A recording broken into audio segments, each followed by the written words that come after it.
오늘 설교 제목이 예수 그리스도의 이름으로랍니다. 이름이 굉장히 중요합니다. 어떤 동네에 수술을 잘하기로 소문난 의사가 있어요. 그런데 그 의사가 바쁘게 오늘 또 수술에 임하는데 어느 전에 자기가 고쳐줬던 환자가 찾아와서 의사 선생님 감사합니다. 제 생명을 고치셔서 감사합니다. 이렇게 인사를 하는 거예요. 그래서 그 의사가 깜짝 놀라서 이야기합니다. 저는 단지 수술을 했을 뿐입니다. 당신을 낫게 하신 분은 제가 아니라 하나님이십니다. 라는 것이죠.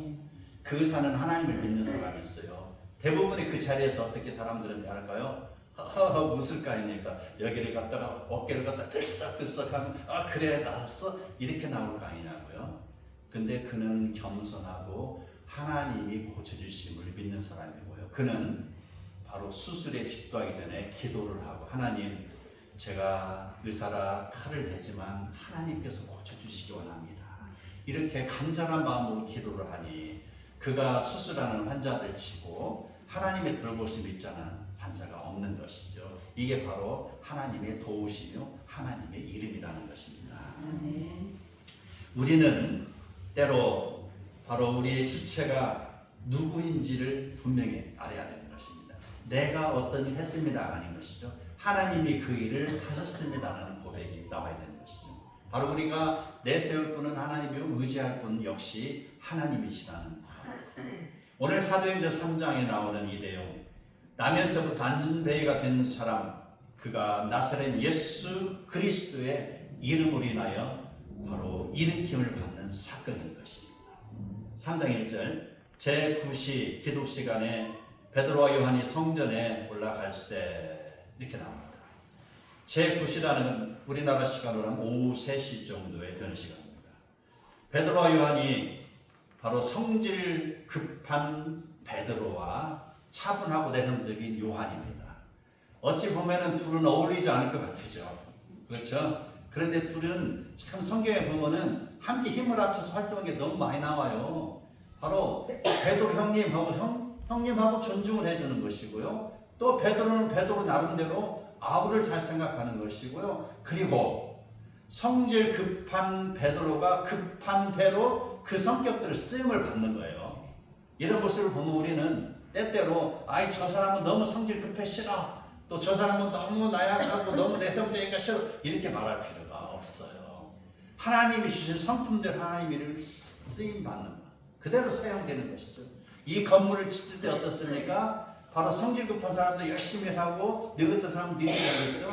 자, 그 중에 또 어떤 사람은 자기 가진 재능을 가지고 일을 할 때 설계 도면을 그리는 사람이 있고 어떤 사람은 바로 철근을 엮는 사람이 있겠고 콘크리트를 타설하는 사람이 있고 막노동을 하며 도와주는 사람이 있고 각양각색 자기의 모습대로 일을 하는 것. 이게 바로 하나님께서 우리에게 주신 달란트대로 사용되는 것이고요. 이게 우리 교회의 모습이 되는 것입니다. 그러나 목적은 무엇입니까? 큰 자나 작은 자나 잘난 자나 못난 자나 많이 배운 자나 적게 받은 자나 많이 가진 자나 적게 가진 자 모두가 다 하나님의 영광을 위해서 살아야 된다는 이 한 가지입니다. 우리의 달려가는 목적은 분명히 있어야 되는 것입니다. 성질 급한 베드로와 요한, 차분하고 그런 조용한 요한이 한 팀이 되어서 지금 기도하러 가고 있습니다. 그런데 그 기도를 드리기 위해서 가는 그 현장에 나면서부터 못 걷게 된 안전뱅이 한 사람이 그곳에 있습니다. 그는 주변 사람들의 도움이 아니면은 움직일 수 없는 사람입니다. 그는 바로 일어나자마자 오늘 또 자기 직장을 가고 있어요. 그 직장이 어딘 줄 아세요? 자, 주변 사람들이 들것에 얹혀가지고 그를 바로 성전 미문에 나갔다가 덜썩 앉혀놓고 이제 떠납니다. 그리고 그 사람들이 저녁 낮에 어떻게 해요? 다시 데리러 오는 것이죠. 그래서 거기에서 있는 안전뱅이는 어떻습니까? 바로 그 사람은 성전 미문에 지금 자리를 잡고 있습니다. 그 상황, 바로 두 사람이 기도하러 성전에 가고 있는 그 상황에서 성전 미문에 앉아 있는 그 사람은 지금 구걸을 하고 있어요. 그 두 그룹, 기도하러 가는 사람과 그 다음에 안진뱅이가 지금 마주치는 장면이 베드로와 요한이 그 안진뱅이를 만나는 장면입니다. 거린이 바로 안진뱅이를 이야기하는 것입니다. 그 미문을 택한 데는 큰 이유가 있습니다. 그 직장으로서는 세계 최고의 자리예요. 그게 왜 그런 줄 아세요? 자, 성경에를 바로 좋은 일을 하라고 했어요. 가난한 자를 도와주라고 했습니다. 이게 구약 성경에 나오잖아요. 그래서 그 화려한 성전 건물 그 앞에 오늘 또 어김없이 많은 사람들이 지금 들랑달랑하면서 열심히 기도를 하고 있습니다. 그런데 그 화려한 그 성전에 걸맞지 않는 거린이 있는 것, 이거는 정말 옥의 티와도 같은 것입니다. 그런데 하나님께서 낮고 천한 자, 불쌍한 자를 도와주라고 했으니 그 유대인들은 바로 거린에게 아무 불평 없이 바로 도와줌을 실천하는 것이죠. 그러니 거린은 어떻습니까? 누구 하나 자기를 타치하는 사람은 없습니다. 그래서 최고의 직장이 바로 성전 미문이라는 것이죠. 어떠한 일자리보다도 좋은 곳입니다. 그곳에 바로 반평도 안 되는 돌바닥 위에 묘지를 깔고 그곳은 바로 자기가 일을 하며 하루 종일 그곳에 머무르면서 이제 그는 그 생활에 만족했습니다. 어떠한 자기 자신을 변화시켜서 자기 자신이 어떤 발전을 위해서 그런 나으려는 어떤 노력 하나도 없이 이제 그곳에 만족해 있어요. 눌러 앉은 것입니다. 눌러 앉았어요. 요즘 보면 이 남한강에 오리가 있죠. 오리. 예. 청둥오리가 있어요. 오리 있는데 너무 아름답습니다. 그런데 우리가 생각하는 오리는 어때요? 겨울에 오는 오리잖아요. 철새잖아요. 철새처럼 추웠을 때 왔다가 추위가 끝날 쯤에는 다시 북극쪽으로 향하잖아요. 시베리아로 떠나잖아요. 그런데 여름에도 오리가 있는 건 왜 그래요? 이해가 안 가지 않습니까? 왜 그럴까요? 이 남한강 충주댐에서 흘러나온 이 풍부한 그 수질 위에 그 풍부한 수초 위에 먹을 고기들이 너무 많다는 것이죠. 이 고기를 두고 떠날 수가 없는 거예요. 그러다 보니 어떻습니까? 몸이 비대해지는 것입니다. 여기에 만족해 있어요. 그래서 이제 그 호칭을 이제 바꿀 때가 됐어요. 철새라는 것을 이제 집새로 바꿔야 됩니다. 이제 국어사전 갖다 교정하시기 바랍니다. 그렇게 되는 거예요. 자기 삶에 안주해 있는 사람 더 이상의 발전이 없습니다. 자, 그런 장면 바로 이 거린의 모습입니다. 자, 그런 상황을 많은 사람들은 이제 오늘 또 그 옥의 티와도 같은 그 사람을 터치하는 사람도 없이 오늘도 지나갑니다. 어떤 사람은 동전을 주고 지나갑니다. 어떤 사람은 그저 그냥 지나갑니다. 그저 그냥 어떤 장면 하나 스쳐가는 것 정도로 생각하면서 오늘 스쳐가고 있는데 그 자리에 베드로와 요한이 드디어 마주칩니다. 눈여겨보고 있습니다. 3절 그가 베드로와 요한을 보고 구걸하거늘 4절 베드로가 요한과 더불어 주목하여 이르기를 우리를 보라 라고 말합니다. 거기 대부분의 사람들은 그냥 지나치고 그냥 돈을 주고 떠나면 그만이지만 베드로와 요한은 아마도 평소에 그 사람에게 전도하려는 마음이 있었나 봅니다. 전도하기 위해서 미리 기도했을지도 모릅니다. 요한아, 우리 저 사람 위해서 기도하자. 그리고 그 사람에게 전도하자. 이렇게 대화했을 수 있잖아요.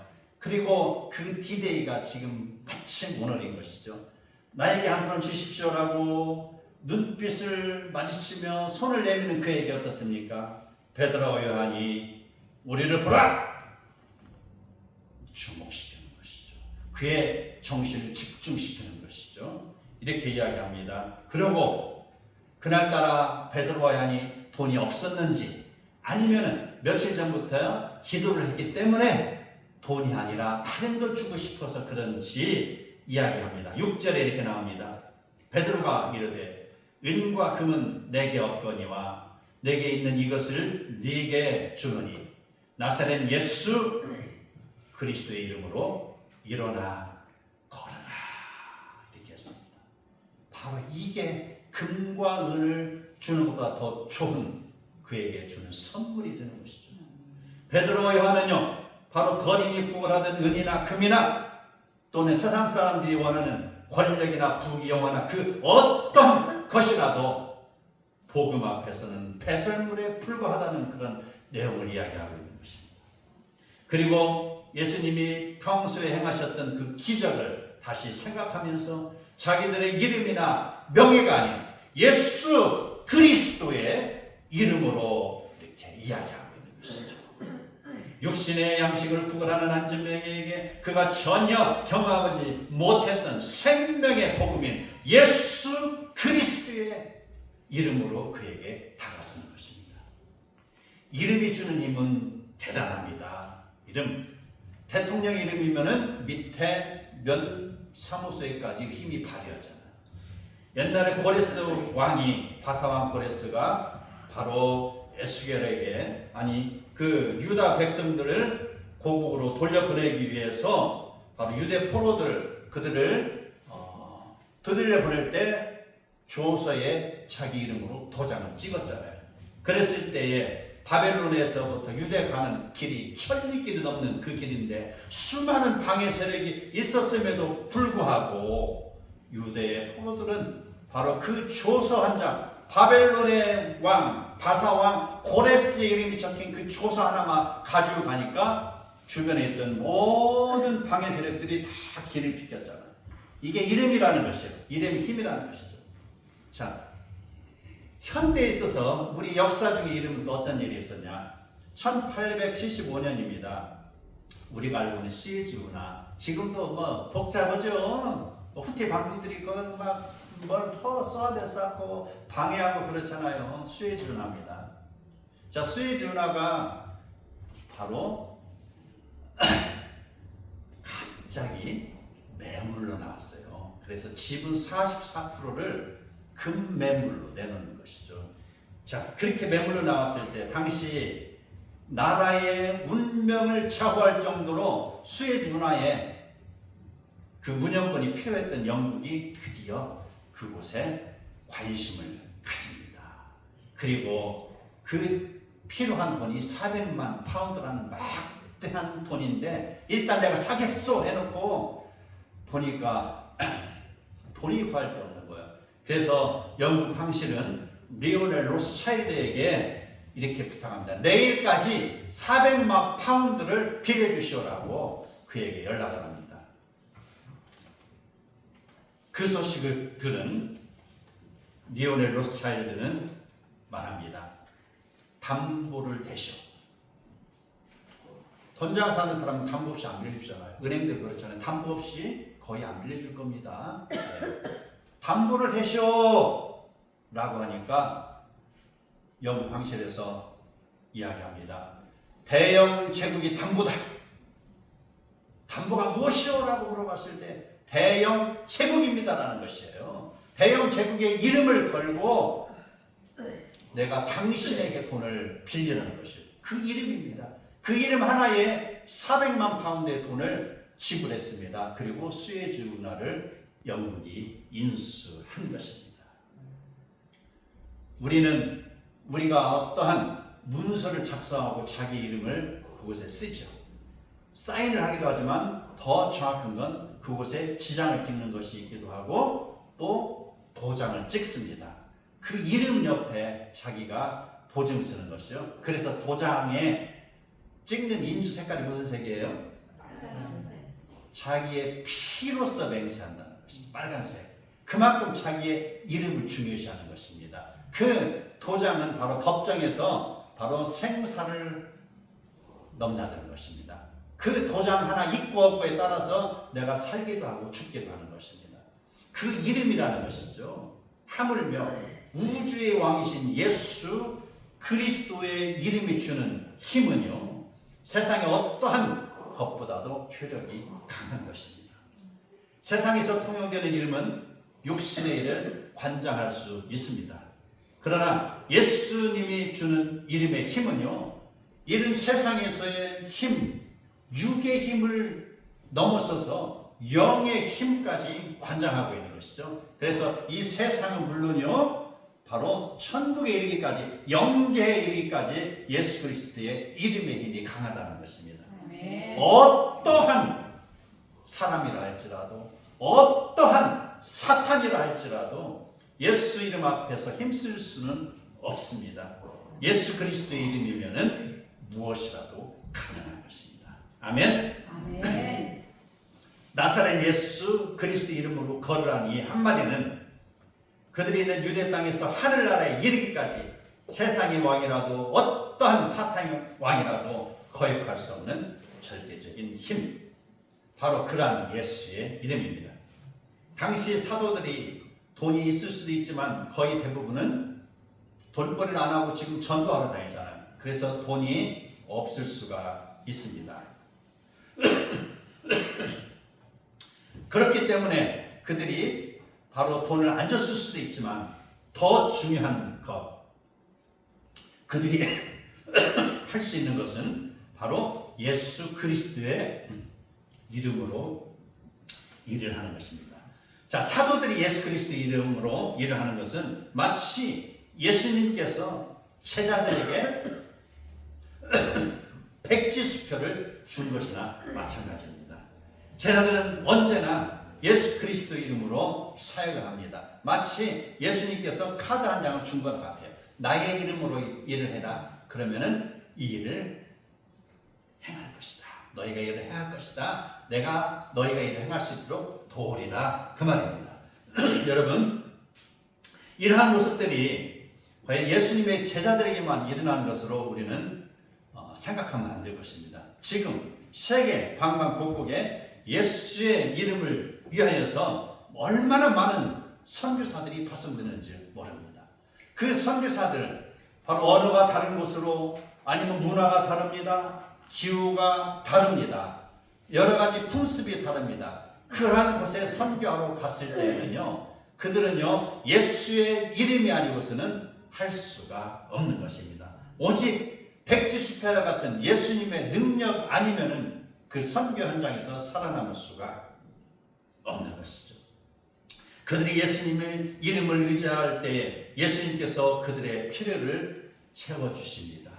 그들이 사역 현장에 나갔을 때 그 젖먹이 어린아이에서부터 아니면 초등학교, 중학교, 고등학교 줄줄이 사탕마다 그런 자기의 자녀들, 그 오지 선교지에서 그 자녀들과 함께 선교를 하지만 시간이 지나고 보니까 하나님께서 다 키워주셨다는 것을 그들은 이구동성으로 고백하는 것이죠. 저희가 바로 경험했던 것, 바로 미얀마에 있던 김영국 선교사, 바로 그곳에 무슨 교육의 혜택이 있겠습니까?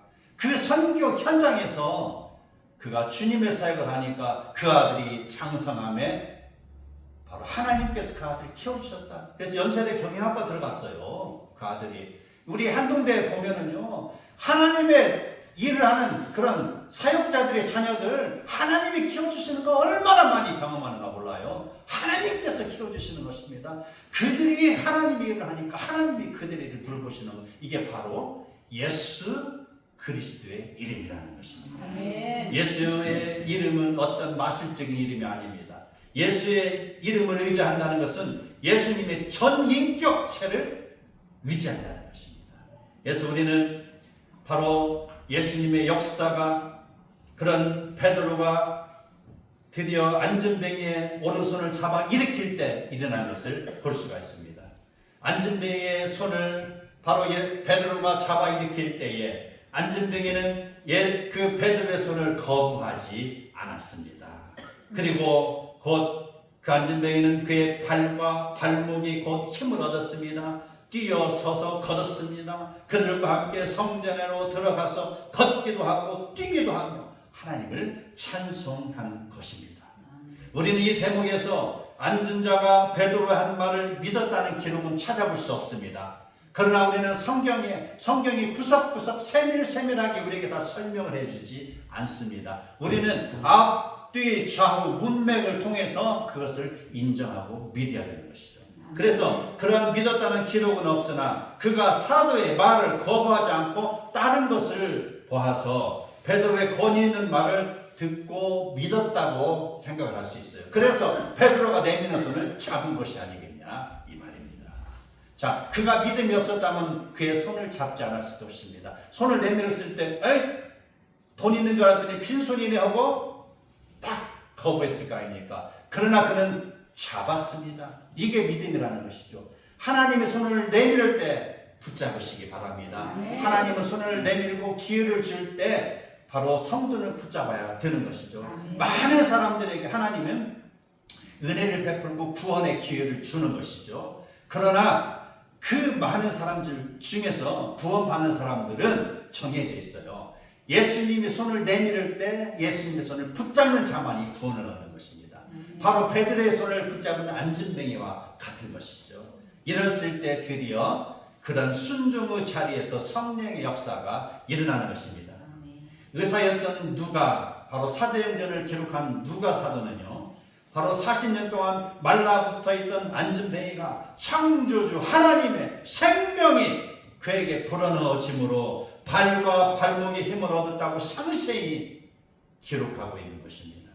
안진뱅이였다가 고침을 받은 자가 너무나도 기뻐서 이제는 그는 어떻습니까? 이제는 조금 전까지만 해도 자기는 안진뱅이였지만 이제는 자기에게 안진뱅이라는 이름은 합당하지 않은 이름이 됐습니다. 그는 일어났습니다. 그래서 송아지가 뛰듯 펄쩍펄쩍 뛰기도 하고 걷기도 하였습니다. 그리고 베드로와 요한과 함께 성전에 들어가서 하나님을 찬송하였다.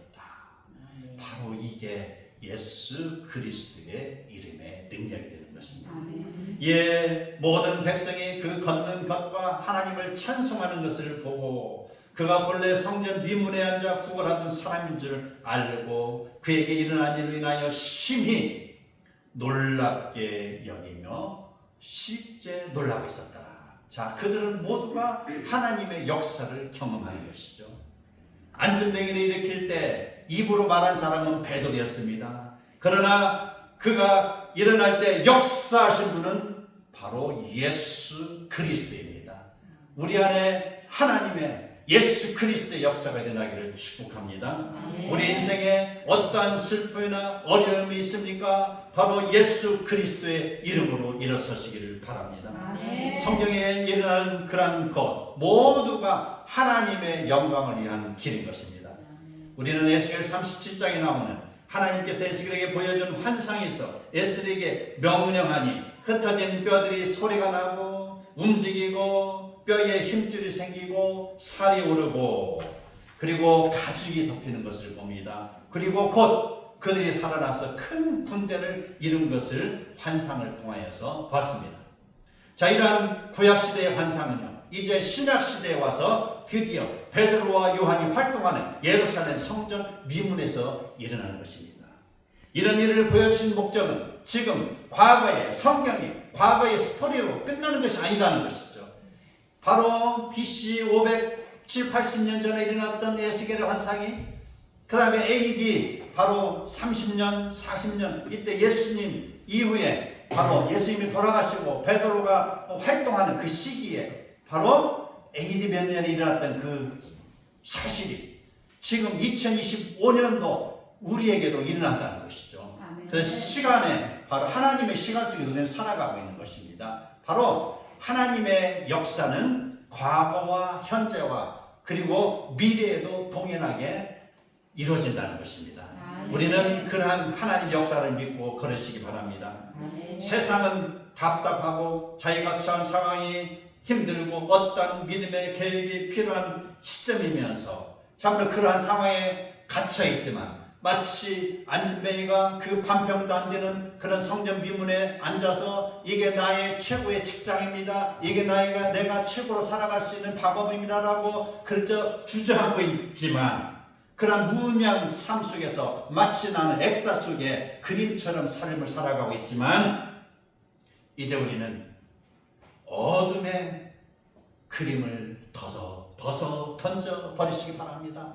어떠한 나를 엉드르는 환경도 벗어 던지시기 바랍니다. 나사렛 예수 그리스도의 이름으로 일어나시기를 바랍니다. 아멘. 12절 하나님 말씀은 살아있고 활력이 있어 좌우에 어떤 날쌘 검보다도 예리하여 혼과 영과 및 관절과 골수를 찔러 쪼개기까지 하며 또 마음의 생각과 뜻을 판단하신다고 하였습니다. 여러분 두려워하지 마시기 바랍니다. 하나님의 말씀으로 일어서시기를 바랍니다. 베드로와 요한을 통하여 부활하신 예수 그리스도의 이름으로 앉은 뱅이를 고쳐주시는 하나님이 지금 이 시간 우리의 그런 어떠한 어려움도 고쳐주실 것입니다. 부활하신 예수 그리스도를 믿고 따르는 자에게 성령의 역사가 주어집니다. 말라기 4장 2절은 이렇게 나옵니다. 내 이름을 경외하는 너희에게 공의로운 해가 떠올라서 치료하는 광선을 비추리니 너희가 나가서 요양관에서 나온 송아지 같이 뛰리라 말씀하고 있습니다. 이걸 기억하고 일어서시기 바랍니다. 하나님의 그런 치료의 광선이 우리를 치료하실 것입니다. 모든 육체의 연약함을 뒤로하고 일어서시기 바랍니다. 모든 영의 연약함을 뒤로하고 일어서시기 바랍니다. 어떠한 실패나 고통이나 좌절이나 불안으로부터 일어나 걸으시기 바랍니다. 믿음이라는 명사형에만 도취되어 있지 말고 믿음의 동사형을 붙들고 일어서시기 바랍니다. 하나님 나라와 은혜를 이루어가며 천국에 이르기까지 예수 그리스도의 이름으로 승리하며 걸어가는 복된 성도들이 다 되시기를 축복합니다. 아멘.